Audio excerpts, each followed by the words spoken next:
this is something that I have really wanted to do for a very long time. I've really wanted to conquer some of these bad habits and constraints that have held me back my whole life. And I saw this as a golden chance to put some of these demons to bed and finally, move ahead. And that is why the Sub-14 has been in my mind for the past few months. It's going to take a lot of balance between my work life and my training habits and my eating habits. As I went deeper and deeper into, how I could do this, I felt that picking up an endurance sport like cycling would be very, very beneficial. And that's when I spoke to my physical trainer and I was like, okay, let's adopt this, hybrid model of training where we do strength and we do endurance and experience the benefits of both.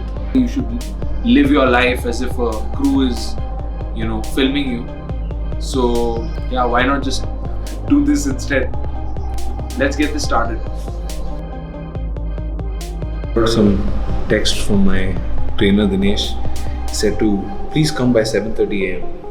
Well, it's 7:21 and I'm already here and he's not here. Yesterday there was a Man United Champions League game and they won. So since that's such a rarity for them, I think he had to experience that whole victory, in its fullest. I was just telling one of the trainers that I woke up this morning and my entire chest is like on fire. And let's see how it goes. I'm just trying to warm up a little bit extra because I don't want that stiffness or that tightness.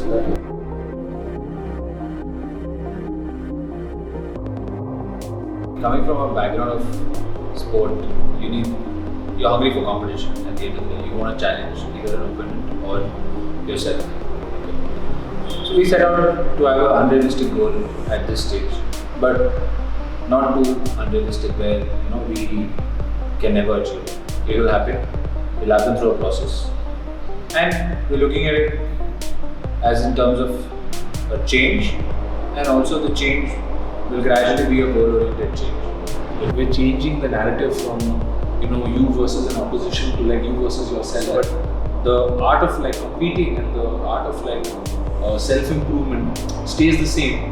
To get David to a sub 14% body fat, which will be achieved with a hybrid training model where we'll do 3 to 4 sessions of strength work mixed with 2 long endurance cycling bouts. Also, it's a good change up for him in terms of being a fast bowler and running all his life. Cycling will be easier on him is what my feel is. He's never been used to working in a room, not been going to office as per se. So to get him out there for long hours, which will help his mental space as well, because dealing with customers, dealing with products, dealing with services day in day out is a huge mental challenge. And getting out there will give him like more clarity to put his thoughts together, and also will help his concentration levels if you're doing an endurance sport for like an hour or 2, like twice a week. Even today we're going to do power endurance work where I'm looking at you generating X amount of force for X amount of reps for X amount of sets. Doing a dumbbell snatch, 12 on each side, and then we're going to do a kneeling landmine press, and we're doing that as part of a circuit.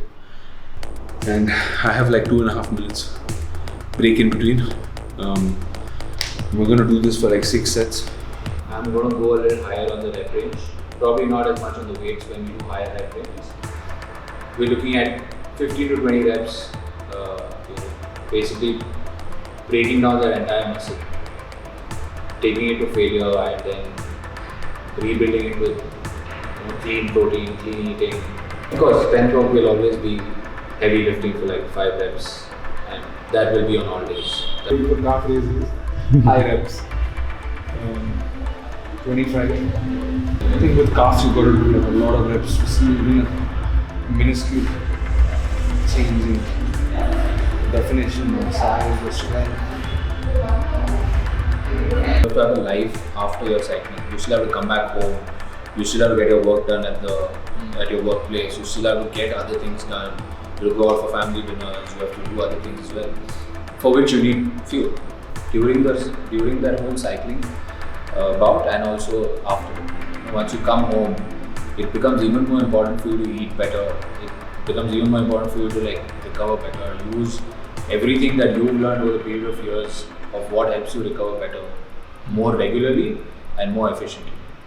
Your carbohydrate intake has to go up, and obviously the one big advantage that comes with doing an endurance sport is you can fool around a bit with your carbohydrate intake without imagining if it's too much and it's making you fat.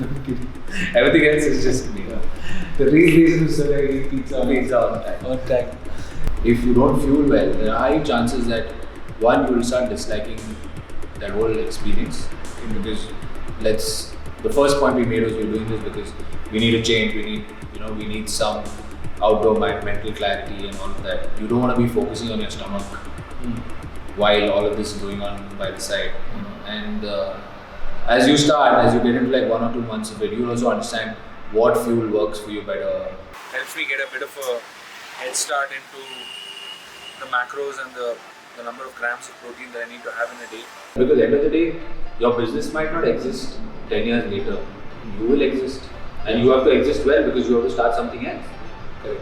So if you have to last 15 years, you have to grow with the business. You have, as a human being, as a athlete, you yourself have to be an athlete for you to be fit enough to cater to other athletes. Because there are going to be demands. And that is unparalleled. That kind of joy where you do it for yourself, where you do it, where you do something outdoorsy after playing a sport for so long, and when you get out again, it's another feeling altogether. Because there's freedom of movement, there's freedom of mind. Nobody's judging you right there. You can stop when you want to stop. Even though you can claim you're at 40 kilometers, you can stop at 10. And the mind games that will start is, it's unbelievable when you actually get onto that bike and you're 3 kilometers in and you're thinking, enough dude, this doesn't have to be this hard. Or you're at your 49th kilometer and you're like, if I don't do 50, nobody's going to judge me today. It's fine. That's when your sporting instinct will take over. That's when your sportsmanship will be like, no, I can't fool myself. You don't want to rely too much on external things for pleasure or for fun or whatever. Because at the end of the day, we've spoken about this a couple of times. It's all dopamine and different hormones that are being released. So you'd rather stack a habit that gives you that feeling, but that is actually going to, in the end, do you some good going into your next phase. I could basically swap this out for some Netflix time that I was probably spending, or some other stuff that I was probably doing.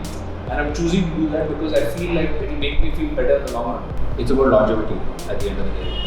And you need to get your muscles strengthened, you need to get your heart rate up there, you need to do a bunch of other things. And it is going to get uncomfortable, unfortunately. If you want a body that performs, it is going to get uncomfortable. It is going to be pushed to uncomfortable situations. And it is what it is. In endurance sport, I feel like there's logic to it, there's science to it. So your mind is always trying to take the easy route out, but you're also thinking, dude, I actually know what's happening. I know my muscles are fatiguing. I know I'm at this threshold. I can push through. I've done this before. That's one feeling that you've done this before. But the funny part is, you do this 10 times, it will still remain that hard. It's not going to get easier because it's 100% effort. My 100% is 100% on every day. And that's a win. When you overcome that, that's a win. That's a nice win for you where you're like, great. I still have this in me that I can push through something. And that you take back home, and that's what puts you to sleep at night.